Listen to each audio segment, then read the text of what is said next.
Hi folks, Joe DeSanto here. In this video, I am going to walk you through all the various steps involved in setting up an entity for yourself. If you're starting a business or going to be a consultant or something like that, and you think you want to do an S Corp or an LLC or something, I'm going to walk you through all the steps involved in not just setting up the entity, but everything that you have to worry about after that to stay compliant and do everything that you're supposed to do. Quick note, there's a link to a service to set up the entity in the description. That's an affiliate link, so I will get a commission if you use that. That obviously helps me pay for some of these videos. So that service is called Bizee, and I'll mention it in the video as well. And there you go. It's going to be a good, helpful overview for this whole process, so I'll see you in the video. Thanks. I'm Joe DeSanto, by the way. I'm an independent CFO and business consultant. I actually spent most of my career in Los Angeles building a few multi-million-dollar businesses, and I've since semi-retired, and now I help other businesses and individuals manage their money and plan better for their future. So if you're interested in small business, personal finance, and real estate advice, please subscribe to the channel. Thanks. Okay, so in this video, as I mentioned, I'm going to kind of go through what I consider 11 steps to setting up an entity for yourself to do business, and also follow the next steps in the process to make sure you're compliant and you're doing things that you're supposed to be doing throughout the year. So it's based on this article I have on my website called How to Incorporate Yourself to Save Money and Protect Your Assets. Both setting up an entity can help you protect your assets and potentially save you some money on the tax front, depending on how you do it and your personal situation. I should say I'm not a CPA or an attorney, so I always say, the information I give out is information I've gathered over time by talking to my own CPA, my own attorney, and reading books, and then doing things for myself as a business owner. So I try to share as much information and knowledge that I have, though I do say, oftentimes it can be what you can go to a CPA and attorney with, armed with information and having good questions so that they can advise you exactly on your situation best. But again, back to this article. So in this article, I kind of go through these steps as well, and I probably talk about other topics in addition to the steps and maybe go into some more details, so you might want to go check that out. If you want to, potentially even fill in more blanks. Also, FYI, in the article, I'm going to talk about step number 1, which is setting up an entity. There's a video you'll see embedded in this article, which walks you through setting up an entity with Bizee. That's the service that I mentioned in the opener, and that I've used pretty much exclusively to set up entities for myself and help other people to do it. So it makes it pretty easy. You could check that out. But okay, I'm going to get to the list, and I'm going to try to really, keep each point concise. I have some offshoot videos, and I'll mention those as I go. So obviously, step number 1 is creating the entity.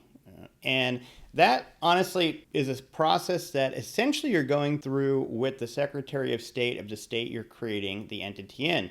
Now, Bizee, I mentioned, is a third-party service that helps walk you through the steps to do that and then submits the application to the Secretary of State on your behalf. You actually can go directly to the Secretary of State's website, filter through all their forms and whatever, find the actual form, fill it out, send it in, and send in a check, and accomplish it that way without using a third-party service. But the third-party service kind of walks you through all those steps and then gives you yet some additional information and documents and things that sort of complete the process. That's why I usually recommend people use it. So if you want more information on that, check out the Bizee video. Now, why you would create the entity is kind of the topic of another video, and I probably have that somewhere in my library of videos. And then also which entity you create is a topic of another video. But I will say that most people are either going to be creating a corp, which is an entity that ends in CORP or INC, or it's essentially a corporation, or a limited liability company. Those are the two most common that people choose from. So watch my video on the difference between an LLC and an S Corp if you want to get that determination. If you're a doctor or a lawyer or something like that, I think you actually have to do a professional corp or a professional limited liability company, FYI. So Seek out some advice from your attorney or CPA on which is the better choice for you.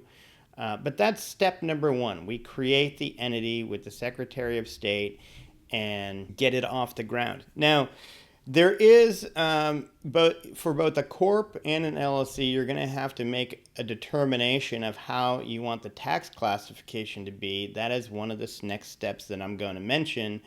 Oftentimes people go with the S Corp election if they're doing a corp.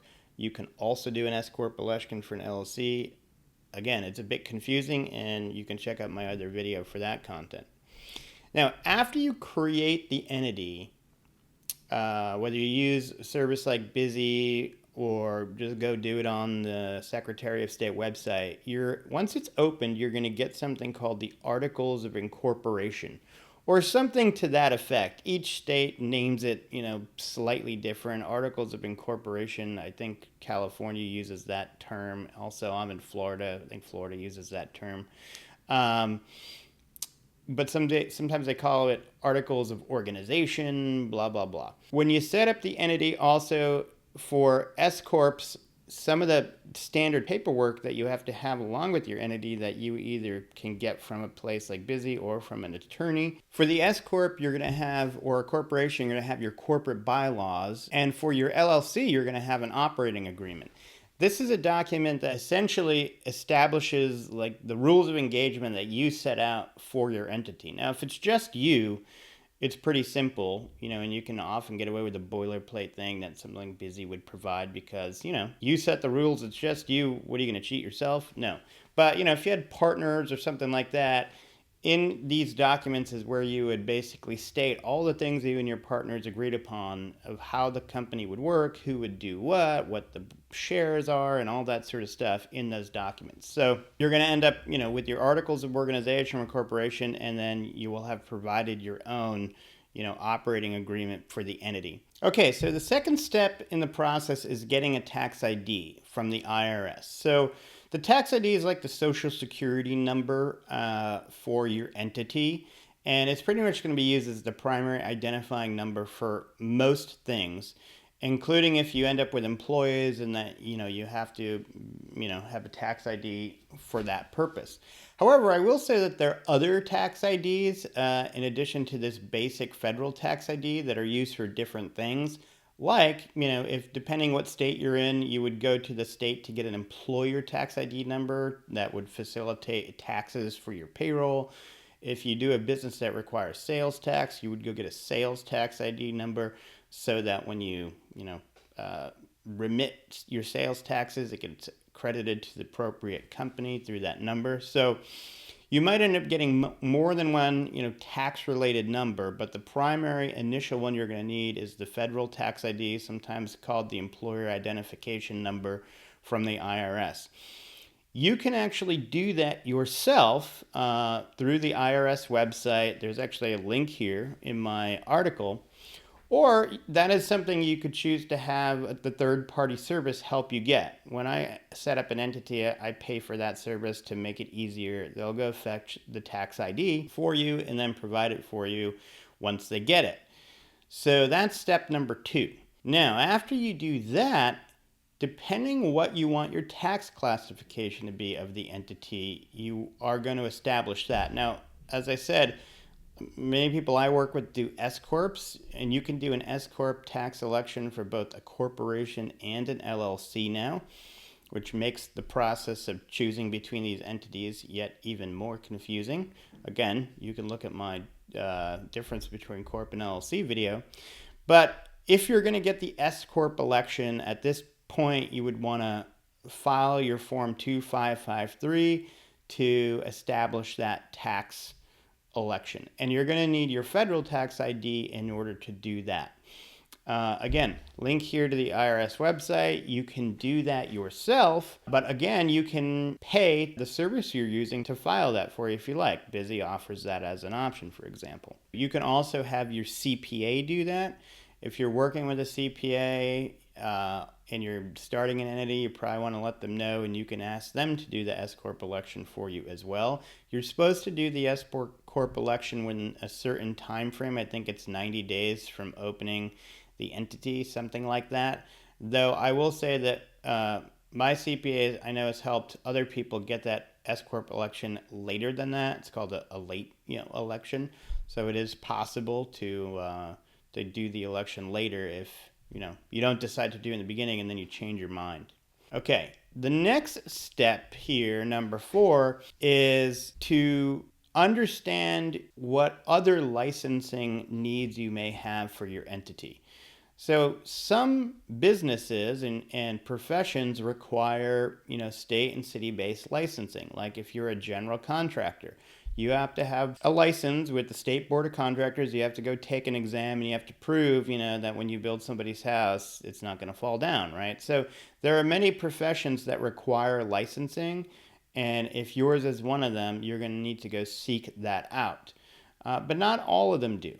So that's one kind of license you might need. Another thing you might need is, if you do retail, is to set yourself up to collect and remit sales tax. So you want to establish if your business requires you to charge and remit sales tax, and if so, you want to go set up your account with the correct website of the state, get your sales tax ID number, and make sure you're doing that. In addition to those 2 examples, most cities, municipalities, will require you to register your business there and pay city tax as well. City tax is, not always very expensive. Like in my town here, you just have to register and it's like $60 a year. In bigger cities like Los Angeles, for example, your city tax may be a percentage of your gross billings, but like in Los Angeles, the type of business you are will dictate which city tax classification you get, which will dictate how much you pay in city tax.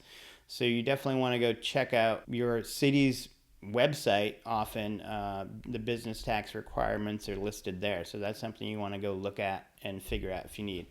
So understanding and obtaining your city and business licenses, state licenses for your work, city taxes, and then also state taxes is kind of the last thing you might want to get your head wrapped around.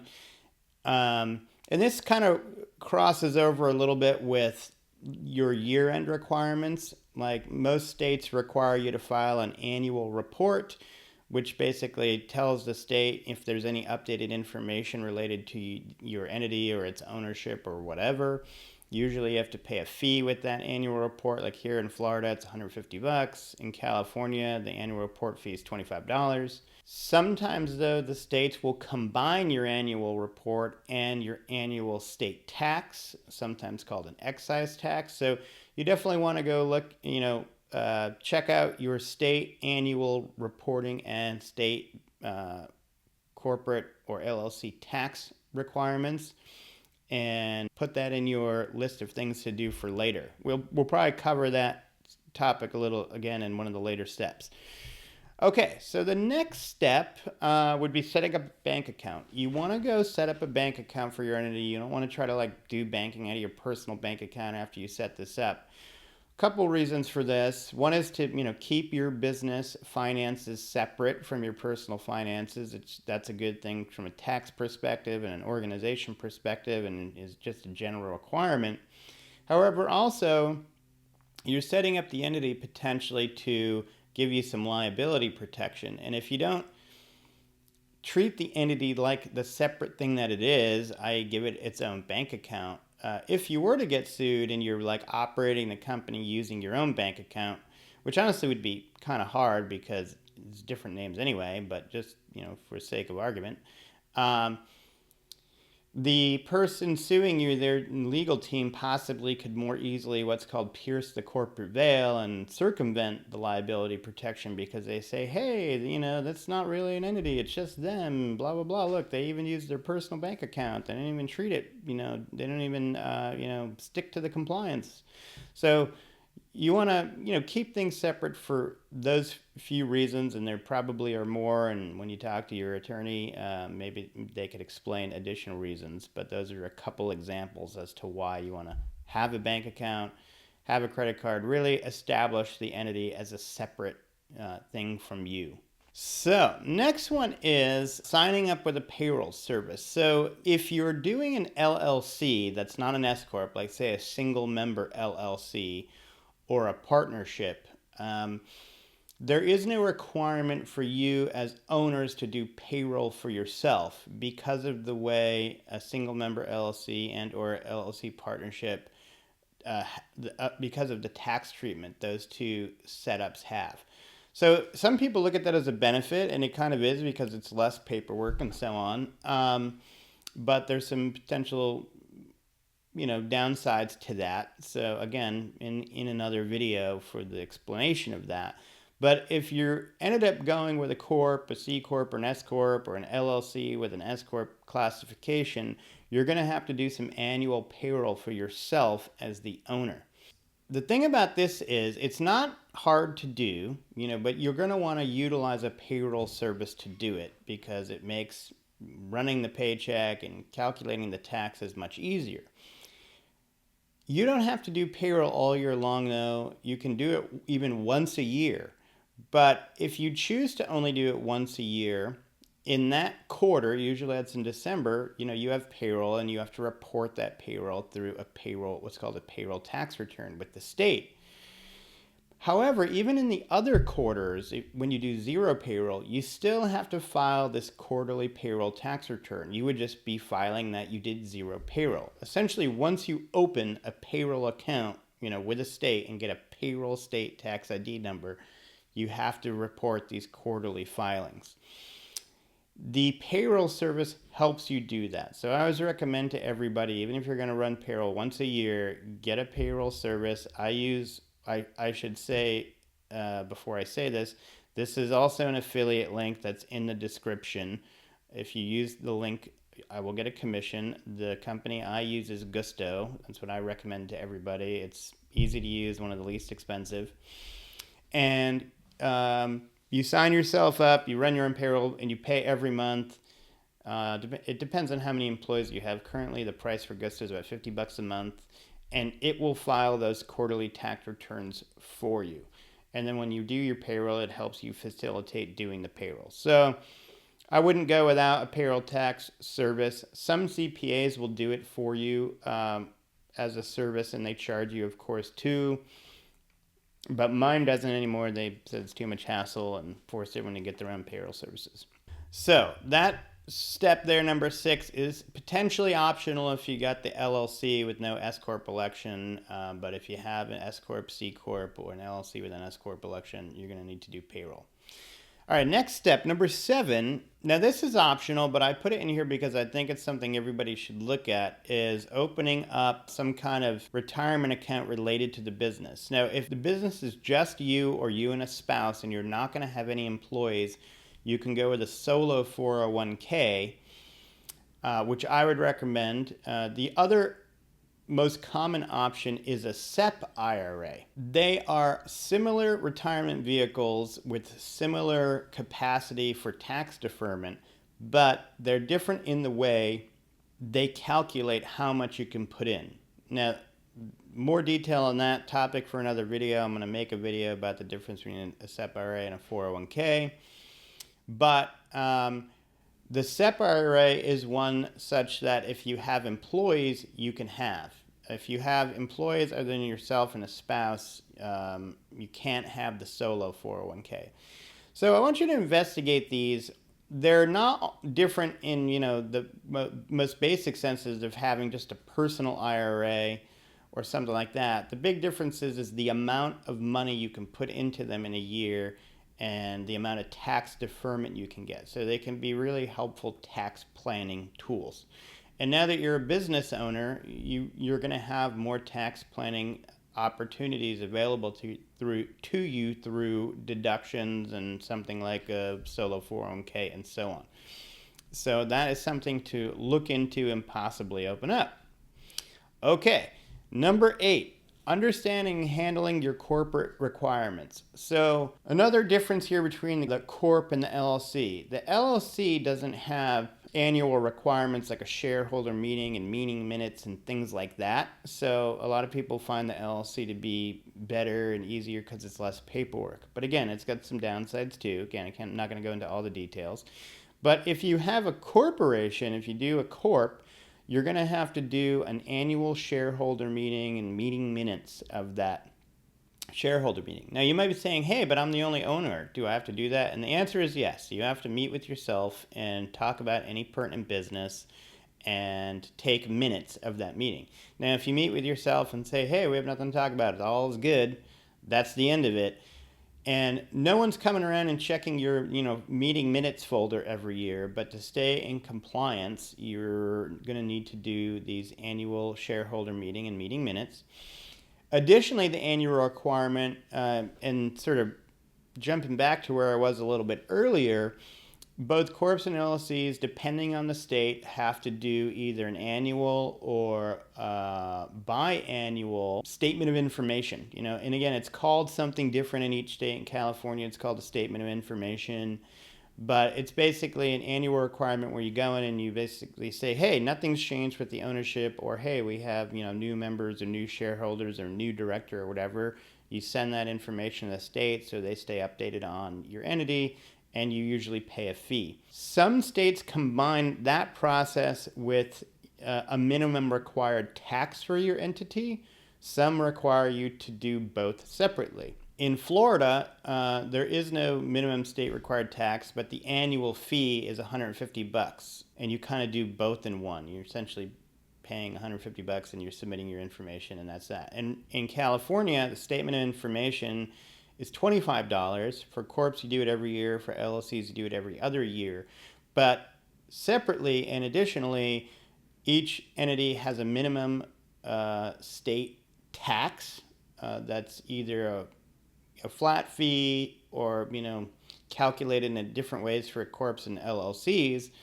But when you do your tax return, you have to make sure you send in that annual tax every year. So every state kind of handles the annual requirement of the tax and the statement of information a little bit differently. I do have an article that's linked here where I tried to go list all those things. I never actually get it fully complete, but it's got a lot of information in there. I think where states I couldn't get info or whatever, or I didn't get to them, I noted that. But just go to your Secretary of State website, start there, and try to identify what your annual statement of information and minimum tax requirements are, and also know that you got to do your meeting minutes and so on.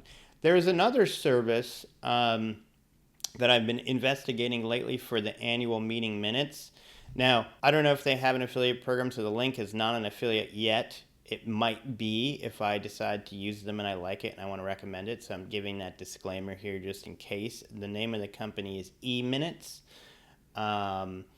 And they will do like annual meeting minutes, statement of informations, and other annual state-based stuff for you for an annual fee. That's pretty reasonable. So I just signed up with them myself, and I'm going to see how it goes.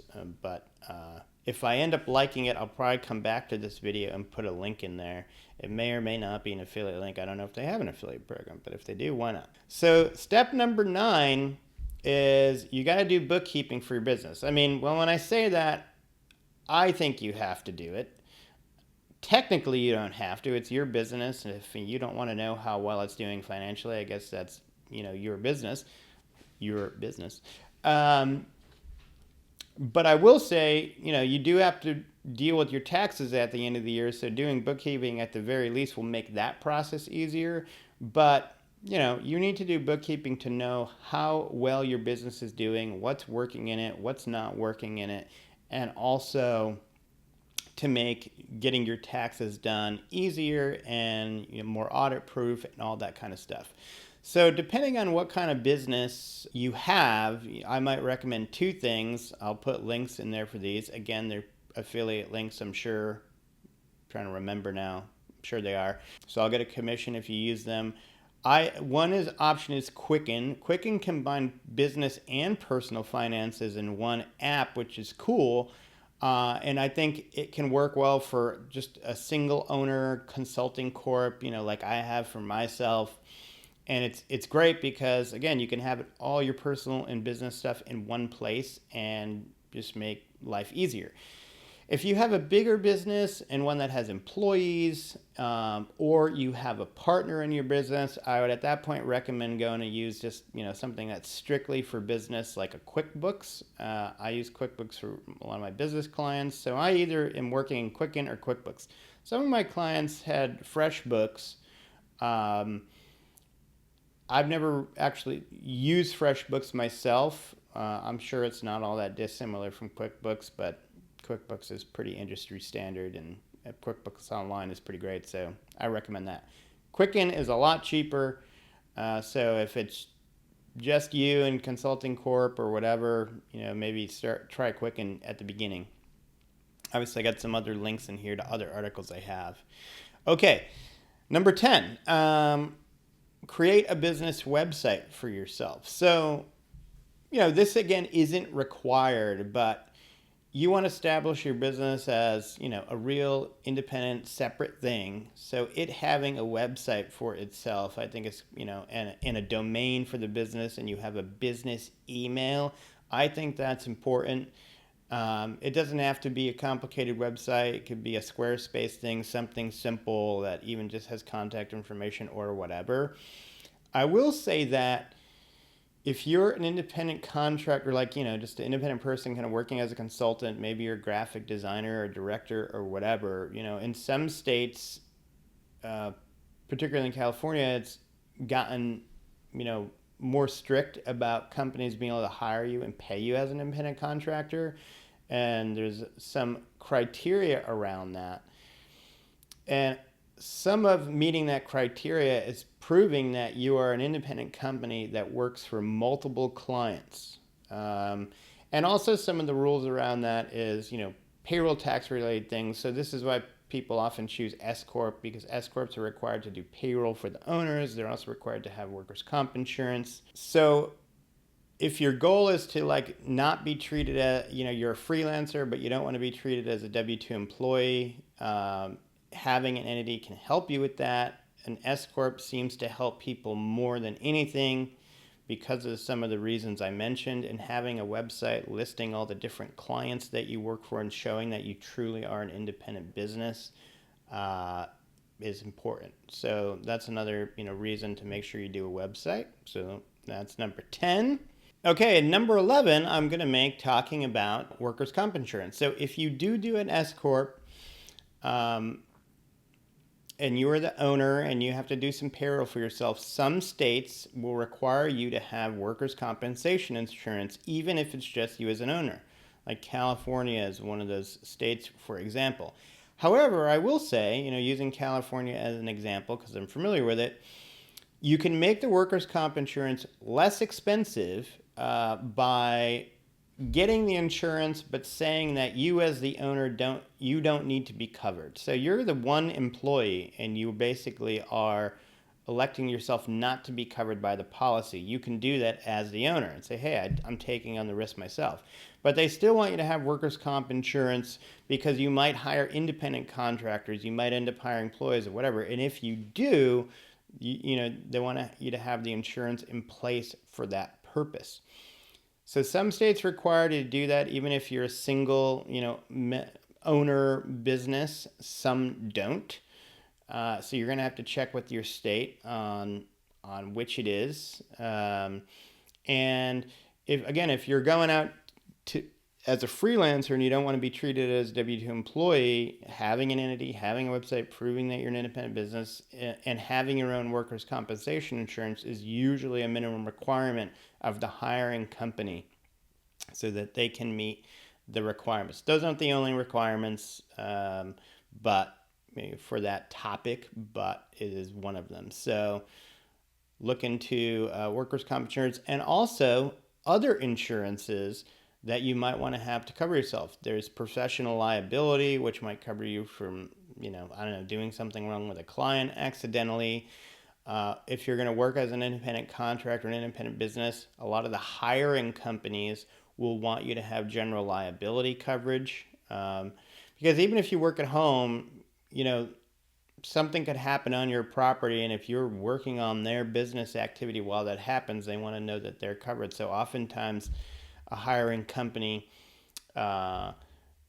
will ask for general liability coverage, workers' compensation insurance, usually at the minimum, and then sometimes professional liability, depending on what it is you do for them. So checking out your insurance coverages is definitely a good 11th step. Okay, does that cover absolutely everything you need to consider? Maybe, maybe not, but it pretty much covers most of the important things. And if you do all that, you will definitely be in very good shape to be operating as an independent business and be ready to possibly grow into a larger business again with employees, maybe potentially a location, whatever growing your business will entail. So I hope you found all that helpful. I will try to put links to other longer explanations of some of those topics in the description, and I will see you down the road on my YouTube channel.